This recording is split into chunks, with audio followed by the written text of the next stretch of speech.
विषय एवढाच आहे की गेल्या वेळेस जेव्हा महिला आरक्षण राजकीय आरक्षणाच्या बाबतीत जेव्हा अधिवेशनात चर्चा झाली होती, सेशनमध्ये पार्लमेंटमध्ये, सर्व पक्षांनी, त्याच्यामध्ये इंडिया आघाडीचे पण पक्ष होते, त्यांनी या बिलासाठी पाठिंबा दिला होता. आज स्पेशल सेशन घेऊन महिला आरक्षणाचा मुद्दा फक्त पुढे करून भाजपला काय करायचं होतं तर भाजपला डिलिमिटेशन मध्ये हात घालायचा होता. त्याच्याबरोबर 2011च्या जनगणनेनुसार सर्व समाजाची मागणी होती, आणि खास करून ओबीसी समाजाची सुद्धा मागणी होती की जातीनिहाय जनगणना व्हावी, ज्याची सुरुवात संघर्ष करून आता त्या ठिकाणी सुरू झालेली. राहुल गांधीजींनी सुद्धा हा विषय घेतला होता, आम्ही हा घेतला होता, आणि मग ती जनगणना होण्याआधीच डिलिमिटेशन करून तुम्ही जर आकडा खासदारांचा वाढवणार असाल तर अनेक समाजांवर अन्याय झाला असता. आणि याच्यातच 2029ला भाजपला कुठेतरी त्याचा पराजय दिसायला लागला.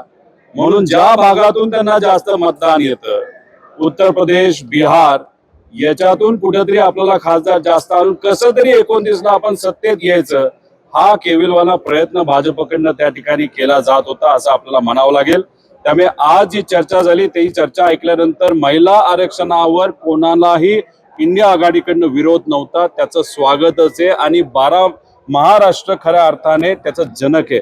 महाराष्ट्रात पहिला निर्णय हा महिला आरक्षणाचा घेतला गेला होता. आदरणीय पवार साहेब त्यावेळेस मुख्यमंत्री होते, आणि त्यानंतर इतर राज्यामध्ये तो स्वीकारला गेला होता लोकल बॉडीमध्ये. आणि इथं जेव्हा चर्चा होत असताना खरं डिलिमिटेशन मध्ये यांना त्या ठिकाणी हात घालायचा होता, जो त्यांना त्या ठिकाणी बाकी इंडियन आघाडीला योग्य वाटला नाही. उदाहरण घ्यायचं झालं तर महाराष्ट्रामध्ये खासदार हे 56% वाढत होते, आणि बिहारमध्ये खासदार हे 66% वाढत होते. मग महाराष्ट्र 56% आणि बिहार आणि उत्तर प्रदेश 66 आणि 70% जर वाढणार असतील, मग कुठेतरी यांचा खेळ होता की आकडे अशा ठिकाणी वाढवावे ज्याच्यात मतदान भाजपला जास्त होईल. आणि डिलिमिटेशनचा अभ्यास तुम्हाला करायचा असेल तर आसामचा अभ्यास करा. त्याच्यामध्ये ज्या पद्धतीने मतदारसंघ फोडलेत, खासदार लोकांपर्यंत पोहोचताच येत नाही, फक्त निवडणूक मिळावी, जिंकावी, आणि त्या पद्धतीने भाजपने तिथं खेळ खेळला होता. मी मनापासून सर्व लोक जे खासदार आहेत, ज्यांनी विधायक जे आहे ज्याच्यामध्ये डिलिमिटेशन हा खरा त्यांचा हेतू होता, या डिलिमिटेशनला विरोध केला, आणि जातीय जनगणना करण्या अगोदरच ते डिलिमिटेशन आणि आकडेवारी वाढवण्याचा प्रयत्न जो भाजपचा होता तो हाणून पाडला. यासाठी ज्या ज्या लोकांनी या बिलाच्या विरोधात तिथं मतदान केलं आणि संविधान टिकवण्यासाठी प्रयत्न केलं, त्या सर्व खासदारांचे मी अभिनंदन आणि आभार व्यक्त करतो. जे आहे ते इंडिया आघाडी महिलांच्या विरोधात आहे असा देखील प्रोपगंडा आगामी काळात होऊ शकतो, कारण नरेंद्र मोदी बोलताना कसं म्हणाले होते की तुम्ही आमचे श्रेय सगळ्यांनीच घ्या, मला एकटं देऊ. भाजप या बाबतीत काय करू शकतं हे मी तुम्हाला सांगतो.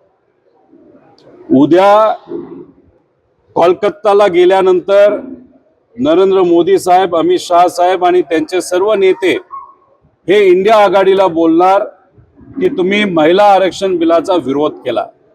म्हणजे कोलकातामध्ये फक्त राजकारणासाठी या विषयाचा उपयोग केला जाऊ शकतो, कारण तिथे असणाऱ्या ज्या लढणाऱ्या आपल्या तृणमूल काँग्रेसच्या नेत्या आहेत तर त्यांनी यांच्या नाकात दम केलेला आहे.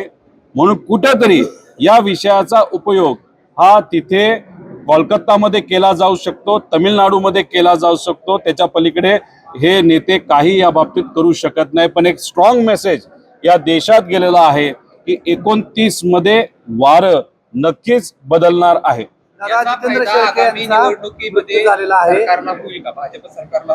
अजिबात होणार नाही. लोक भाजपला कंटाळलेले आहेत. हा जो काही खेळ आहे शब्दाचा, याच्यात कोणाचंही पोट भरत नाही, कुठल्याही युवाला नोकरी मिळत नाही, शेतकऱ्याच्या अडचणी सुटत नाही. आमच्या महिला ज्या सर्व आहेत माता भगिनींवर, त्यांच्यावर जे अत्याचार चाललेत ते कुठेही त्या ठिकाणी जात नाहीत. त्यामुळे हा शब्दाच्या खेळालाच लोक त्या ठिकाणी कुठेतरी आता कंटाळलेले आहेत. लोकांचं मत आहे हाताला काम, महिलांना सुरक्षता, शेतकऱ्याचा विचार करा, विद्यार्थी युवांचा विचार करा, एवढंच या महाराष्ट्रातल्या देशातल्या सामान्य नागरिकांचं मत आहे. त्यामुळे कुठेही या बाबतीतला परिणाम होणार नाही. फक्त भाजप मात्र याच्यावर 100% राजकारण करेल. पण लोकांना कळलेलं आहे इंडिया आघाडीचे सर्व पक्ष आहेत यांनी महिला आरक्षणाला विरोध केला नाही, पण डिलिमिटेशनला विरोध केलेला आहे.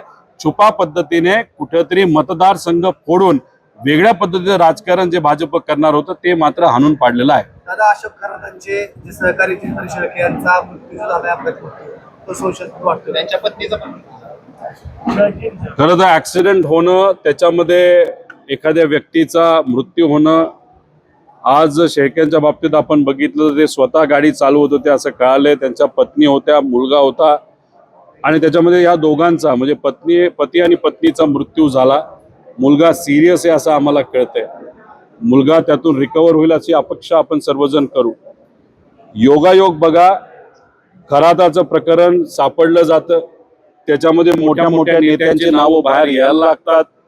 व्हिडिओ अनेक लोकांना मिळालेले आहेत, पण या काही लोकांनी, सत्तेतल्या लोकांनी फक्त सामान्य लोकांचेच व्हिडिओ प्रसिद्ध केलेले आहेत. मग हे व्हिडिओ असणं, काळी पूजा करणं, काळ्या पूजेच्या पाठीमागे कुठला तरी हेतू असणं, दादांचा ऍक्सिडेंट होणं, पैशाची उलाढाल मोठ्या प्रमाणात होणं, हवाला होणं, दादांचा ऍक्सिडेंट ज्या दिवशी झाला त्याच्या आदल्या दिवशी, त्या दिवशी आणि दुसऱ्या दिवशी खराताच्या बँक अकाउंटमध्ये मोठी आर्थिक उलाढाल होणं आणि देशाला सोडून बाहेर जाण्याचा प्रयत्न हा खरात त्या ठिकाणी करणं आणि खराताच्या आजूबाजूला सत्तेतले अनेक नेते त्या ठिकाणी असणं. त्यामुळे हे सगळे जे विषय ते इन्व्हेस्टिगेशनसाठी, तपासासाठी आपल्याला फार महत्वाचे आहेत.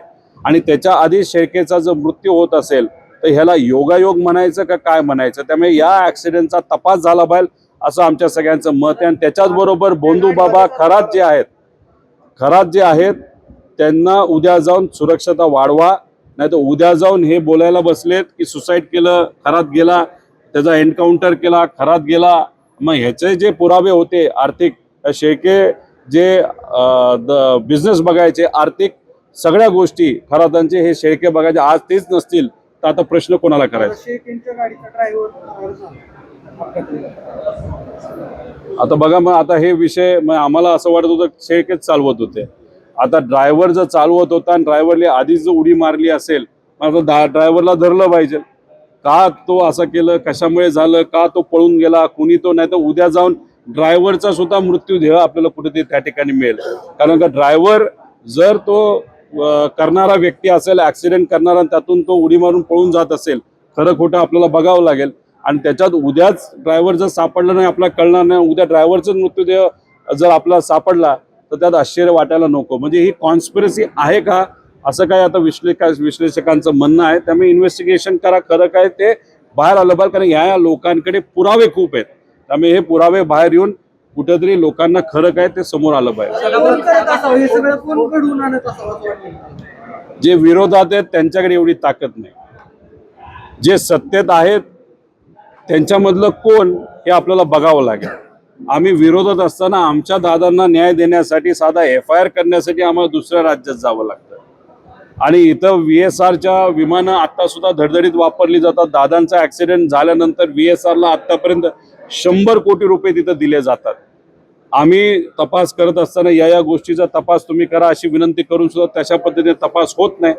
विरोधकांना एवढी ताकद नाही ह्या गोष्टी करायची. सत्ताधाऱ्यांपैकी कुणी केलं हे जर सगळ्यांच्या मनामध्ये शंका असेल तर याचा तपास मात्र त्या ठिकाणी झाला पाहिजे.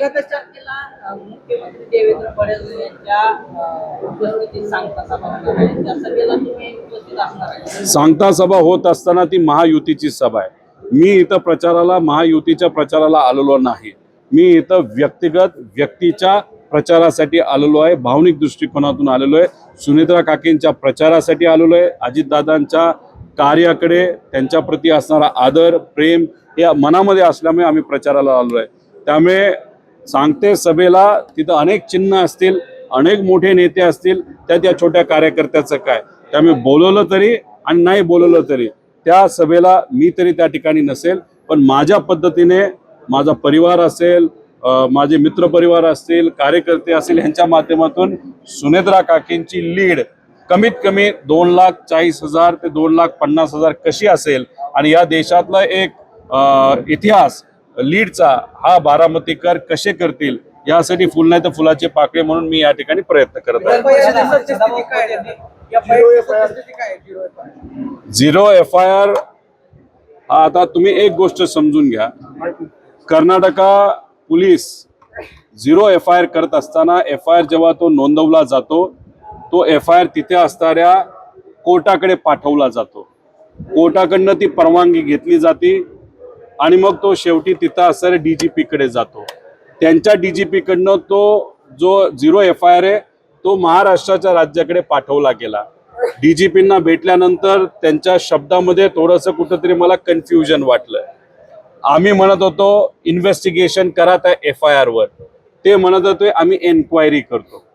इन्व्हेस्टिगेशन आणि एन्क्वायरी याच्यामध्ये शाब्दिक खूप मोठा फरक आहे. त्यामुळे या FIR जो त्यांच्याकडे आलाय तो CID कडे पाठवलाय, पण त्याच्यावर आम्ही इन्व्हेस्टिगेशन करणार नाही, आम्ही तिथं फक्त एन्क्वायरी करू असं त्यांनी तिथं सांगितलेलं आहे. त्यामुळे हा शब्दाचा खेळ न करता एवढा मोठा नेता गेलेला आहे, त्यामुळे इन्व्हेस्टिगेशन झालं पाहिजे, FIR हा स्वीकारला गेला पाहिजे आणि FIR वरच इन्व्हेस्टिगेशन झालं पाहिजे अशी आमची सगळ्यांची मागणी आहे. सदाभाऊ खताने तुमच्यावरती टीका केली आहे. सदाभाऊ खुद म्हणतात की रोहित पवारांचा पुरोगामीपणाचा बुरखा पडलेला आहे आणि रोहित पवार हे डबल ढोलकी वाजवणारी मंडळी आहेत. योग्य व्यक्तीबद्दल तुम्ही विचारलं असतं तर मी उत्तर दिलं असतं. दुसरं कोणाचा प्रश्न असेल तर मला विचारा. दादा फलित काय, लोकांचा संपर्क, तिथं जाऊन लोकांना भेटून लोकांच्या मनामध्ये असणारं जे दुःख आहे ते हलकं करण्याचा प्रयत्न आम्ही करत होतो. तिथं गेल्यानंतर जे कोणी लोक समोर असायची त्यांच्या सगळ्यांच्या डोळ्यामध्ये अश्रू असायचं. अजितदादांच्या प्रती त्यांचा आदर आणि प्रेम तर आहेच, तसं माझं सुद्धा आहे.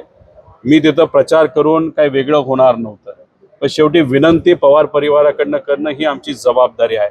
त्यामुळे तिथं असणाऱ्या बारामतीकरांनी तर ठरवलेलं आहे, पण बारामतीकरांकडे जाऊन विनंती करणं पवार कुटुंबियाच्या वतीने ही आमची जबाबदारी आहे. त्या अनुषंगाने आम्ही तिथं गेलो आणि हे सगळं केल्यानंतर एक मात्र गोष्ट इथं सांगतो, जे कुठलं मतदान होईल त्यातलं 97 ते 98% मतदान हे सुनेत्रा काकींना होणार आणि त्यांची लीड इतिहासामध्ये कधी एवढी लीड कोणाला मिळाली नाही. एवढी लीड ही सुनेत्रा काकींना लोक अजितदादांच्या कार्याकडे बघून 100% देतील एवढा विश्वास मात्र या 3 दिवसामध्ये प्रचार केल्यानंतर 60-70 गावामध्ये गेल्यानंतर त्या ठिकाणी मला वाटतो. विधान परिषदेमध्ये उद्धव ठाकरेंना तुम्ही पाठिंबा देणार आहात? उद्धव ठाकरे साहेबांच्या पक्षाने पवार साहेबांना पाठिंबा दिला, पवार साहेबांना मदत केली, काँग्रेसनी मदत केली व त्याच्याच बरोबर तसं बघितलं तर सत्तेतले काही जे पक्ष होते त्याच्यामध्ये खास करून एकनाथ शिंदे साहेबांनी मदत केली. भाजपली सुद्धा उमेदवार दिला नाही, एकनाथ शिंदे साहेबांनी उमेदवार दिला नाही, पण याच्यामध्ये सगळ्यात जास्त मदत इंडिया आघाडीकडनं नाहीतर महाविकास आघाडीकडनं उद्धव ठाकरे साहेबांची झाली आणि काँग्रेसची झाली. त्यामुळे उद्या जाऊन उद्धव ठाकरे साहेब जर MLC साठी उभे राहतील तर डोळे झाकून त्यांना मदत आमच्या पक्षाकडनं होईल असं कार्यकर्ता म्हणून त्या ठिकाणी मला वाटतं. जो कुठला निर्णय असेल तो काँग्रेस, उद्धव ठाकरे साहेबांचा पक्ष आणि आमचा पक्ष आणि आमचे नेते एकत्रित बसून योग्य निर्णय त्या ठिकाणी घेतला जाईल.